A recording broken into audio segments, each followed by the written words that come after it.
ए अगं उठ ग, अगं उठ बरं. मी काय करतो, मी पहिला आपल्या हिरीवरती धुवून आणतो, त्यांना सजवून तजवून तवस्तर करा. तू निवदाची तयारी कर.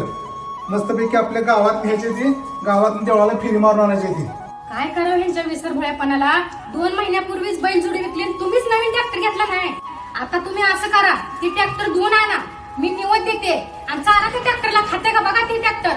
नाही अगं, खरंच माझं चुकलं अगं. शेतकऱ्यांना प्रगती केलीच पाहिजे, पण आपल्या पिढ्यानपिढ्या चालताना दौलतीचा पण सांभाळ करणं खूप गरजेचं आहे अगं. खरं अहो तुम्ही एक ट्रॅक्टर घ्या ना तर 10 ट्रॅक्टर घ्या, पण शेतकऱ्याची खरी श्रीमंत ही घरापुढे बांधलेल्या बैलजोडीमुळेच येते ना.